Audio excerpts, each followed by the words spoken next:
Russia is known for its army of hackers and has been lauded as a cyber superpower. In the past, Russian cyber attacks have taken out electric grids, hacked elections, bankrupted corporations, and disabled military infrastructure. But since the start of its invasion of Ukraine, dozens of Russian organizations, including government agencies, oil and gas companies, and financial institutions, have been hacked, with terabytes of stolen data leaked onto the internet. That's because on day 3 after Russian tanks began invading Ukraine, the country's Minister of Digital Transformation published a call for arms on Twitter. In his tweet, Mikhailo Fedorov did not urge his fellow citizens to take up rifles, but instead called for people around the world to defend Ukraine in cyberspace and join the Cyber Front. The tweet marked the first time that during a war, a government openly called for volunteers around the world to attack its enemy in cyberspace. In this video, you're going to learn about the crowdsourced cyber war in the Ukraine-Russia conflict. But before we get started, make sure you like this video and subscribe to the channel for more content like this. Done that? Let's go! The Russian invasion of the Ukraine was bound to take place in part in cyberspace. While the use of Russian offensive security operations against the West has long been alleged, the rise of crowdsourced security efforts in the current war has taken an interesting turn. The war is not just being waged in the physical world, it's also happening online. And average people are taking part, not just governments. The world was already supplying Ukraine with anti-tank missiles and military intelligence. But Vice Prime Minister Mikhailo Fedorov, tweeting a link to a public channel on Telegram, also called for hackers and tech specialists to join the Cyber Front to help protect critical infrastructure and conduct cyber spying missions against Russian troops. On the same day of Russia's unprovoked attack against Ukraine, a Twitter account associated with the anonymous hacking collective called on hackers from around the globe to target Russia and began recruiting volunteers to get involved in the cyber war. Anonymous has proven to be a very capable group that has penetrated some high-value targets, records, and databases in the Russian Federation. The account has claimed responsibility for disabling prominent Russian government, news, and corporate websites, and leaking data from entities such as Roskomnadzor, the federal agency responsible for censoring Russian media. More than 300 government websites were temporarily disabled, Russian TV channels were hijacked to play Ukrainian songs, and documents from Belarusian weapons manufacturers and Russian Sberbank were leaked as loosely organized groups of volunteer hackers pledged to retaliate against the Kremlin for its invasion of Ukraine. Media reports state that the IT army could number more than 400,000 people inside and outside the country, and it has done more than deface or take down Russian websites. They're also helping the country by providing intelligence, attacking military systems, and circumventing Russian domestic censorship of news about the war by sending Russian individuals information and pictures about the war by phone, text, and messaging apps. Ukraine's Deputy Minister of Digital Information, Oleksandr Bornyakov, is leading a cryptocurrency crowdfunding effort, raising about $70 million in crypto donations to date, which goes directly into government coffers to fund Ukraine's civilian resistance. Even bug bounty platforms like Ukrainian-owned Hackin.io has joined the war on Russia by launching a cyber army via email to all security researchers signed up to the platform, as a means to get involved directly in the conflict by discovering vulnerabilities in Russian websites to be leveraged by Ukrainian military assets.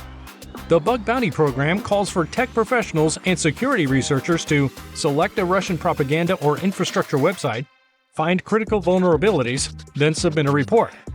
Before closing with a statement, "That's it," we'll put it in the good hands of Ukrainian cyber forces.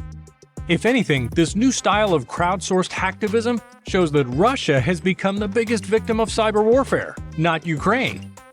The truth about the war in Ukraine is being disseminated across Russia in every way possible. Disabled Russian websites displayed the message, "Dear citizens, we urge you to stop this madness. Do not send your sons and husbands to certain death. Putin is forcing us to lie and is putting us in danger." And so, the digital war in Ukraine has turned into a global free-for-all. The independent and state-backed attacks in both Russia and Ukraine will likely create more confusion on the ground. Both organizing and attributing attacks is becoming impossible.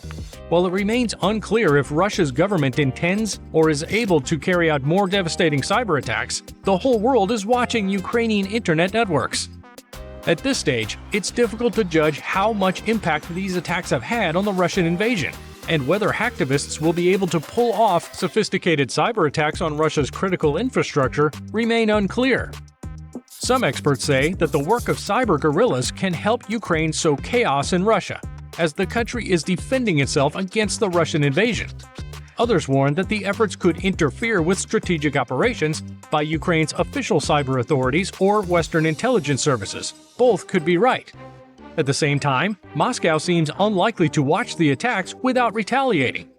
The country has spent the last 15 years building up some of the world's most advanced cyber capacities, and it has used them before, infiltrating Ukraine's power grid in 2015.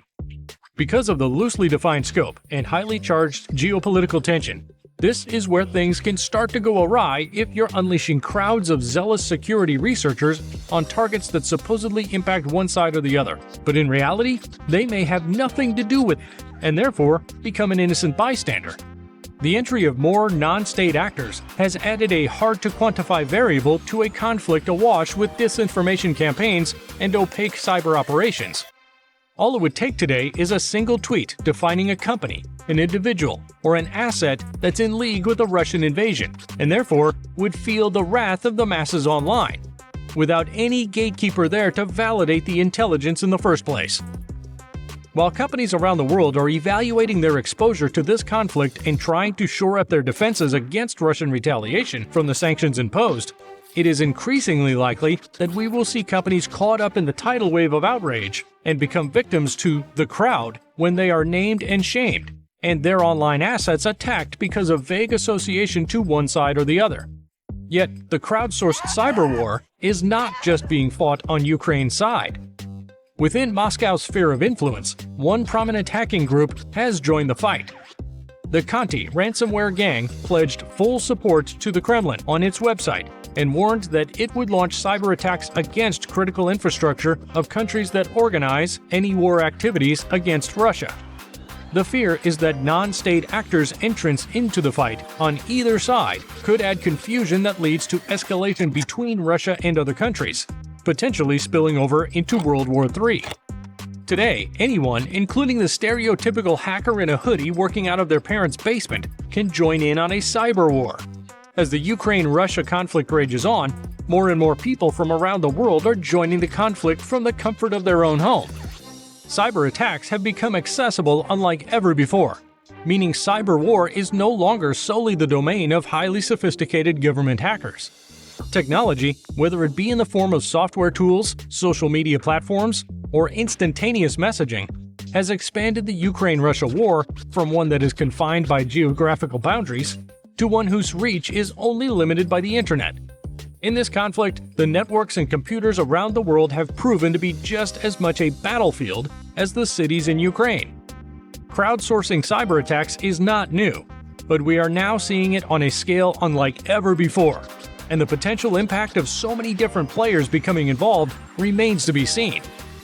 We are in uncharted territory, and how it plays out is anyone's guess. So what are your thoughts on the cyber war? Let us know in the comments below. And if you enjoyed this video, please don't forget to like it and subscribe to the channel for more content like this. Until next time.